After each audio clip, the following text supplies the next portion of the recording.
Hey guys, here I am again, Barry with Barry's 8-Track and Classic Car Radio Repair, and this time we're demonstrating an 8-track conversion. This comes from Diego in Alamo, Texas. It's out of a 76 Pontiac Trans Am.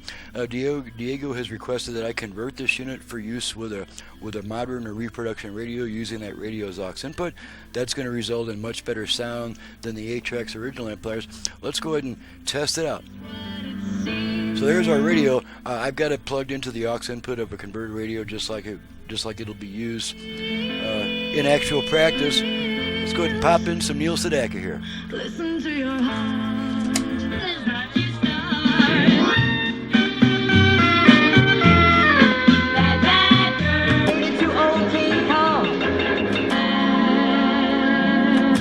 Don't underestimate again, 'cause she's found a prehistoric man. I go 8.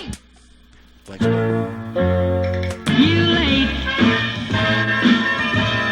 Oh yes, she's found a bottle of love. And a howler like a big baboon. So I wished for you. Okay, we'll pull the tape out. Now, with most of your reproduction radios, there's going to be about a 20-second delay before the radio comes back on after a tape is removed.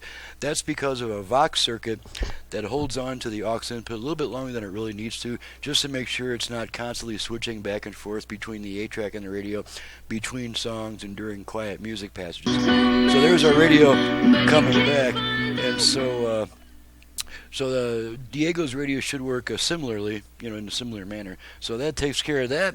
I'm Barry with Barry's 8-Track and Classic Car Radio Repair. To reach me for service, please visit the website in the description below. And all you got to do is read the home page from top to bottom. And you can download and print a work order off that page. That'll explain all my options, prices, and turnaround times, which will keep us off the phone about 15 minutes and keep me on the bench another 15 minutes so I can put my quality workmanship into your job when it arrives. So when your job comes into my shop, you're not going to want me on the phone with other customers. You're going to want me on the bench fixing your unit. And so who's ever going to send in their unit, please observe that as well. So thanks so much for watching and listening. Thank you, Diego, for your business all the way from Alamo, Texas, and we'll see you guys next time.